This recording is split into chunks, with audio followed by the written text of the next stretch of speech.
Distorted Fate, written by Silvac. Chapter 4, Beds and Words. Babies. Why did I have to be put with a family that has babies? I thought to myself as I stared with horror at the twin creatures that were looking at me with curiosity. Children I could handle, but not babies. Such horrible things.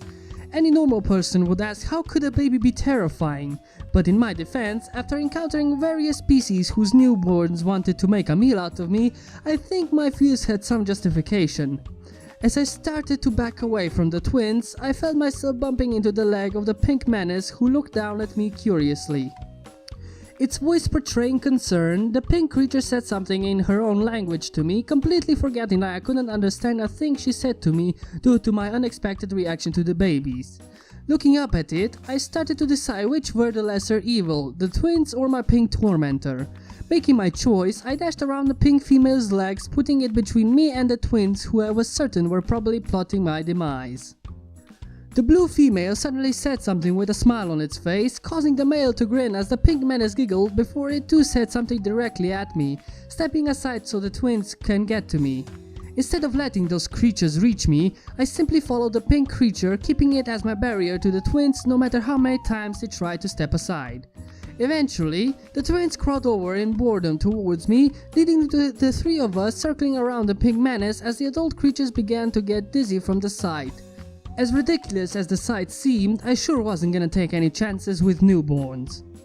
Suddenly, the male said something out loud which seemed to signal the time to end this nonsense as it and the blue female collected the twins to my much needed relief. However, my pink warden came over to me as it said something while it picked me up again with its hooves, placing me on its back again before bouncing up the stairs. As we entered the hall, I looked through each of the open doors, observing the rooms until we passed a room with some object in the floor with a hole in it, causing me to assume it was a toilet. At the sight of what I assumed to be a bathroom, I suddenly noticed a particular feeling in my extremities. Slipping off my tormentor's back, I rushed to the bathroom, shutting the door before it could even say a thing. Walking towards the toilet, I suddenly remembered something extremely important. I'm not a male anymore, I'm a female now, so that means my method of relieving waste is going to be different now.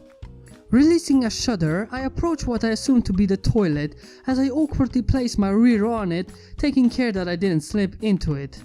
After successfully sitting on it, I simply sat there, blinking stupidly as I began to figure out how to... never mind. This is certainly going to be something that I won't be getting used to anytime soon. After successfully relieving myself, I noticed some kind of papery material nearby the toilet, to which I was thankful that this species had certainly had basic hygiene covered.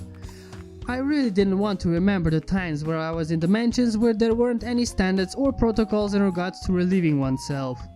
It certainly wasn't a pretty sight, to say the least. As I reached for what I hoped was the toilet paper, but I tried to grab it only to remember that I had hooves instead of hands. Staring at my hoof, I came to a new issue of how I was going to use it. After what I assumed to be far too long for any creature to normally take, I finally exited the bathroom only to see the pink menace waiting patiently with its everlasting smile. I really hoped they didn't do that to the other children, cause that was eerie as shit. Fortunately, I had already relieved myself, for I wasn't in the mood to test my current body's bladder control. Before I could move, my pink warden grabbed me with its hooves again to deposit me on its back before continuing its merry way. It angered me that I could use its hooves in such a way when I had no idea how to do that, nor was I even able to understand what even enabled the hooves to grab anything. Seriously, it was just a flat surface. How in reality could these things grab stuff? Before I could finish my pondering, I felt the pink monster coming to a halt as I looked past its poofy mane to see what its destination was. Judging by the bed and the balloons all over the place, it must have been the pink menace's room. However, it was rather massive for a bedroom, even having a staircase to what appeared to be an indoor balcony. Suddenly, I felt the pink monstrosity's forelegs wrapping around me as I felt it jump into the air just to land on the bed, sending the covers into the air that miraculously landed on the both of us neatly. The pink monster said something in excitement before it let out a yawn as it closed its eyes. I tried to struggle out of its forehooves, but unfortunately its grip was like a vice, leaving me trapped with it for the night until it either let go in its sleep or when it finally awakened. Releasing a sigh, I simply chose to close my eyes, knowing that for the moment I was stuck in my current position as I drifted to slumber as well. Once again, the rays of the sun chose to be my enemy as they struck my eyelids, causing me to stir. As I released a yawn, I rubbed my head against the soft pillow that I was using until my brain finally started to wake up. My eyelids shooting open, I looked to see that I was rubbing my head against the pink menace, who was still hugging me close to it. Moving my head as far as I could from its chest, I shuddered at the thought that I actually rubbed myself against it, until I felt something on my mane. Looking upwards, I saw a green reptile with its jaw chomping down on my mane. Ah! Get off, you fucking monster!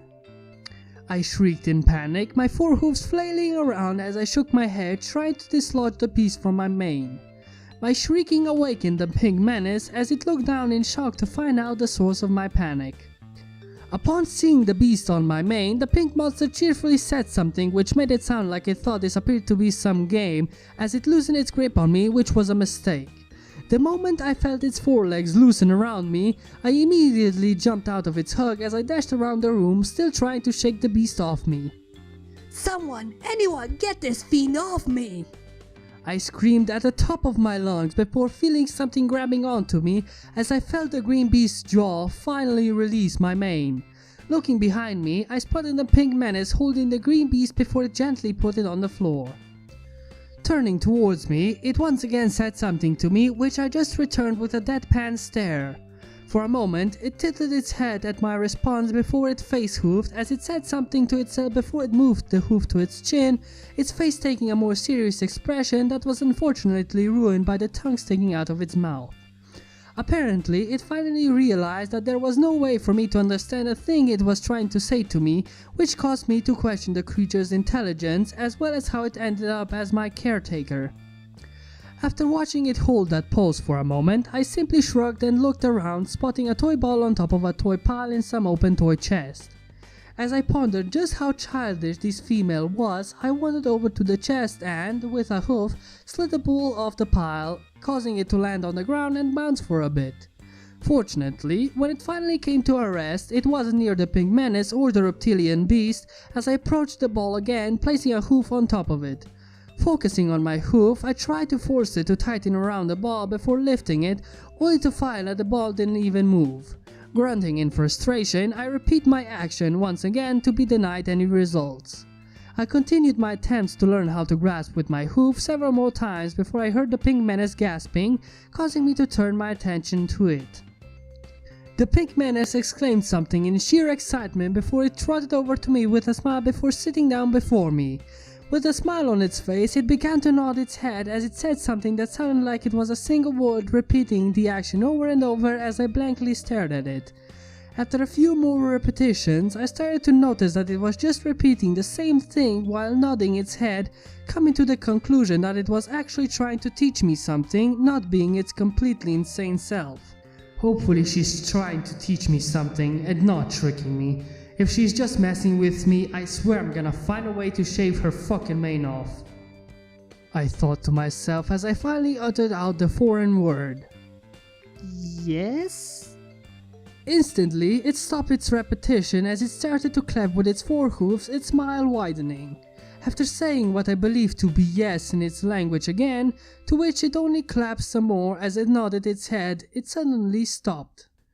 Keeping her smile, the pink monster began to shake its head as it said a different word in its language, once again repeating the word and action. This time, however, I was ready as I studied the word, understanding that it was the word no in her language. I uttered out, "No?"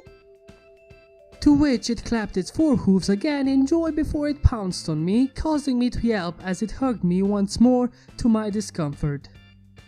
To my dismay, the creature began to rant in its excited manner as it continued to hug me.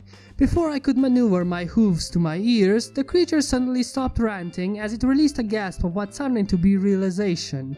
Sadly, instead of putting an end to its ranting, it just continued on, its body shaking in excitement, its rapid speaking somehow sped up to an impossible rate. Before I was given a chance to ponder how it was capable of doing that, the creature settled me down on its back before it bounced to the door, leaving me to wonder just what it had in mind for me now. Honestly, I wish it would just let me walk. I still needed more practice with that, as I inwardly hoped that today wouldn't have as many horrors as yesterday. Well, here you have another chapter of Distorted Fate. I hoped you enjoyed it, and if you did, comment, like and subscribe and share this with your friends, and other than that, here you have your daily dose of brainwashing.